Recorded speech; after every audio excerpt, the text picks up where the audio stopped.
होता है global south मतलब अगर आप ग्लोब को देखें तो जो साउथ में कंट्रीज़ हैं, एक नॉर्थ में कंट्रीज़ हैं, यूरोप, अमेरिका, साउथ में जो एशिया, अफ्रीका में और लैटिन अमेरिका में जो कंट्रीज़ हैं, उनका एक ग्रुप। अब एक काम करते हैं, 1 फरवरी को आएगा देश का budget. Finance minister Nirmala Sitharaman का ये आखिरी फुल बजट है। आखिरी फुल बजट मैं इसलिए कह रहा हूँ क्योंकि अगले साल इलेक्शन है, तो अगले साल इंटरिम बजट आएगा, तो फुल बजट के हिसाब से ये एक आखिरी बजट है। और सवाल यही होगा कि बजट में विकास की रफ्तार बढ़ाने पर जोर रहेगा या फिर पॉपुलिस्ट होगा ये बजट। दोनों भी हो सकता है। आम बजट, आम जनता सोच रही है कि टैक्स थोड़ा कम होगा, लेकिन इंडस्ट्री की नज़र है कि क्या यहाँ पर एक्सपेंशन को एक बढ़ावा मिलेगा। इन सब पर बात करने के लिए आज हमारे साथ एक बहुत ही खास मेहमान जुड़ गए हैं। कोटक एएमसी के एमडी और सीईओ नीलेश शाह जी जुड़ गए हैं हमारे साथ। जो प्राइम मिनिस्टर की इकोनॉमिक अफेयर्स कमेटी है उसमें भी एक एडवाइजिंग रोल है इनका। नीलेश भाई, गुड मॉर्निंग, शुक्रिया जुड़ने के लिए। तो धन्यवाद अनुज भाई यहाँ पे बुलाने के लिए। नीलेश भाई, मार्केट थोड़ा नर्वस हो रहा है कि पता नहीं क्या चल रहा है, बजट में क्या आ जाएगा, कहीं ये long term short term capital gains tax से रिलेटेड गूगली वापस तो नहीं आ जाएगी। तो ये डर थोड़ा सा जायज है या फिर ऐसे ही डर रहा है मार्केट? मेरे हिसाब से मार्केट में एक कश्मकश चल रही है। शॉर्ट टर्म में हमारे वैल्यूएशन अपनी historical average as well as peer group से ऊपर है और long term growth potential market को बहुत नीचे गिरने नहीं दे रही है। और उसी कश्मकश में बजट मंडरा रहा है। उम्मीद है कि वित्त मंत्री यह याद रखेगी कि एक एसटीटी ऑलरेडी लेवी है, उसमें 35 से 40 हजार करोड़ सालाना आवक होती है कर की, और उसके उपरांत short term and long term capital gain प्रदान किया जाता है। मेरे हिसाब से रेट से छेड़खानी करने की जगह पे अगर हम टेन्योर कॉमन कर दे कि इक्विटी में 1 साल, रियल एस्टेट में 2 साल, फिक्स्ड इनकम में 3 साल, उसकी जगह हर टेन्योर एक ही कर दे हर एसेट क्लास में, वो अच्छा रहेगा। और दूसरे जो लूप होल से अनुज भाई, जैसे लिस्टेड डिबेंचर के जरिए ब्याज की इनकम को कैपिटल गेन में कन्वर्ट किया जाता है। जो 30-40% पे टैक्स होना चाहिए वो 10% पे टैक्स होता है। आज लिस्टेड डिबेंचर मार्केट तकरीबन 1 लाख करोड़ के ऊपर है और ये कहना मुनासिब होगा कि 25 से 30% टैक्स की लूप होल है। तो आप 2.5 से 3 हजार करोड़ ऐसे ही रेज कर सकते हैं अगर डिबेंचर की ब्याज की इनकम इंटरेस्ट इनकम में काउंट हो और कैपिटल गेन में तब्दील नहीं हो। ठीक है, तो ये तो आप का एक क्लियर कट व्यू है यहाँ पर, और एसटीटी को लेकर क्लियरली एक पहले भी हम चर्चा कर चुके हैं। तो नीलेश भाई, बजट में मार्केट क्या फोकस कर रहा है, मार्केट और क्या चाहता है बजट से? और कंसिडरिंग जैसा मैंने कहा कि ये करंट फाइनेंस मिनिस्टर का आखिरी फुल बजट है, अगले साल भी बजट लाएंगे वो ऑब्वियसली, लेकिन वो इंटरिम बजट होगा। तो क्या एक्सपेक्टेशन रखनी चाहिए मार्केट को? मार्केट की उम्मीद है कि वित्त मंत्री सूर्य कुमार यादव की तरह बैटिंग करेंगी, उमरान मलिक की तरह बॉलिंग करेगी और रविंद्र जाडेजा की तरह फील्डिंग करेगी। एक ही खिलाड़ी में से इतनी आशाएं, इतनी उम्मीदें रखना बहुत ज्यादा है, लेकिन वित्त मंत्री ने पिछले कुछ सालों से इसी प्रकार से भूमिका निभाई है, तो उम्मीदें बढ़ी हुई है। मतलब बेन स्टोक्स की तरह खेलना पड़ेगा। एब्सोल्युटली। हमें फिस्कल प्रूडेंस का पाथ अपनाना होगा। इसी वजह से आज हमारी मार्केट दुनिया की मार्केट से प्रीमियम पे ट्रेड हो रही है। टैक्स रेट जैसे अनुज भाई आपने बताया ऑलरेडी काफी ज्यादा है, तो जो टैक्स के लूप होल से उसे प्लग करिए, अलग अलग तरीके से टैक्स रेज करिए, और इंफ्रास्ट्रक्चर के ऊपर जो हमने भार दिया है, जो काम हमने 1947 से 2014 तक किया, मोटा मोटा उतना ही काम, उतना ही इंफ्रास्ट्रक्चर 2014 से 2024 तक बना रहे हैं।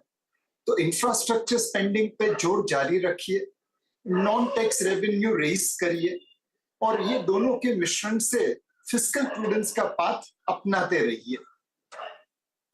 नीलेश भाई, मैं पिछले हफ्ते प्रशांत जैन जी का इंटरव्यू करके आया था। उन्होंने एक बहुत इंटरेस्टिंग बात बोली थी। अब थोड़ी मैं मार्केट की बात कर रहा हूँ बजट के बजाय, कि लास्ट ईयर एफआईएस ने काफ़ी बेचा, लेकिन डीआईएस ने ज़बरदस्त खरीदारी की। इस साल भी एफआईएस शायद बेचते रहे हैं, लेकिन इस साल शायद डोमेस्टिक इतना पैसा इक्विटी में ना लगाए, क्योंकि एक तो स्टार्टिंग पॉइंट डिफरेंट है, और दूसरा लास्ट ईयर फिक्स इनकम में बिल्कुल पैसा नहीं था, इस साल फिक्स इनकम में काफ़ी पैसा है। और अगर आप जनवरी के आंकड़े देखेंगे तो ऐसा लग भी रहा है कि एफआईएस जितना बेच रहे हैं उतना शायद डोमेस्टिक से बाइंग नहीं आ रही है। ये एक रिस्क है क्या मार्केट के लिए इस साल? अनुज भाई, डोमेस्टिक निवेशक अभी काफी मैच्योर हो चुका है। बढ़ती हुई मार्केट में जनरली मैंने देखा है पिछले 2 साल से एसआईपी माइनस रिडम्पशन आता है, और गिरती हुई मार्केट में एसआईपी प्लस सब्सक्रिप्शन आता है। अगर मार्केट यहां से 10-15% नीचे गिरता है तो मैं यकीनन कह सकता हूं कि डोमेस्टिक इन्वेस्टर्स काफी पैसा लेके आएंगे। अगर यहां से मार्केट 10-15% ऊपर जाता है तो शायद डोमेस्टिक निवेशकों का जो फ्लो है वो थोड़ा टिमिड रहेगा। बट मेरे हिसाब से एफपीआई भी समझदार हो चुके हैं, वह भी गिरती हुई मार्केट में कम बेचेंगे, शायद खरीदारी करेंगे। तो ये साल मेरे हिसाब से एक कश्मकश का है। शॉर्ट टर्म वैल्यूएशन पे बिकवाली होगी, लॉन्ग टर्म ग्रोथ पोटेंशियल पे खरीदारी होगी, और इसीलिए ये साल बाई ऑन डिप्स मार्केट रहेगा, जिसका फायदा डोमेस्टिक इन्वेस्टर्स और ग्लोबल इन्वेस्टर्स दोनों उठाने की कोशिश करेंगे। अगर किसी कारणवश मार्केट में करेक्शन आता है तो फ्लो बढ़ेगा, और अगर मार्केट यही लेवल पे ट्रेड करता रहा तो शायद फ्लो उतना नहीं आएगा। जी हाँ, जी हाँ। और इनफैक्ट आपको याद होगा कि नीलेश जी से जब हमारी लास्ट बातचीत हुई थी तो उन्होंने बिल्कुल स्पष्ट कहा था कि रिटर्न्स की एक्सपेक्टेशन इस बार थोड़ी मॉडरेट रखिए, आपको डिप्स को बाय करना पड़ेगा, तभी अच्छे स्विंग जनरेट मिलेंगे, रिवॉर्ड तभी मिलेगा। और क्योंकि डेट में पैसा आ रहा है, ब्याज दरें काफ़ी ऊपर हैं, तो अपने रिवॉर्ड पोटेंशियल्स को थोड़ा सा कम रखिए इस बार। अच्छा नीलेश जी, एक और चीज़ है, मैं अनुज ने जो प्रश्न पूछा अभी डीआईएस और एफआईएस की बाइंग को लेकर, उनकी ट्रेंड को लेकर, हमारे इनफैक्ट क्योंकि हम 2022 के अंत तक आते आते काफ़ी स्ट्रेच कर चुके थे, ग्लोबल मार्केट्स को आउट परफॉर्म किया हमने। लगभग इस एक महीने के अंतराल में एफआईएस ने 25,000 करोड़ रुपए की कैश मार्केट में सेलिंग करी है। एक comparison with rest of Asia में कुछ और मार्केट्स, या फिर डायरेक्टली अगर आप देखें चाइना से किया जा रहा है, शायद उन मार्केट्स को ज़्यादा अगर आप देखें फ्रूटफुल मान रहे हैं इंस्टीट्यूशंस। क्या ये सत्य है, क्या ये हो सकता है 2023 में कि ज़्यादा पैसा उस तरफ जाए, थोड़ा हमारे यहाँ से एग्जिट हो, स्पेशली चाइना के रीओपनिंग के बाद? डेफिनेटली वीरेंद्र भाई, जो टेक्निकल पैसा है, जो शॉर्ट टर्म पैसा है, वो वैल्यूएशन के नजर से चलता है। वहां पे चाइनीज मार्केट हमसे आधे से ज्यादा सस्ती है। हम तकरीबन 20 के पीई पे ट्रेड होते हैं, वो 10 के पीई पे ट्रेड होती है। तो टेक्निकल शॉर्ट टर्म पैसा तो डेफिनेटली चाइना की तरफ जाएगा, लेकिन जो लॉन्ग टर्म पैसा है, जो लंबे समय की अवधि के लिए आता है, वह पैसा भारत की तरफ जरूर आएगा। आज चाइना में गवर्नेंस इश्यूज है, वहां की पॉलिसी प्रेडिक्टेबिलिटी भी काफी संदेह में है, और अभी उन्होंने रिटेलिएटरी स्टेप्स उठाए, जापानीज और कोरियन को चाइना में वीजा देने से मनाही कर दी।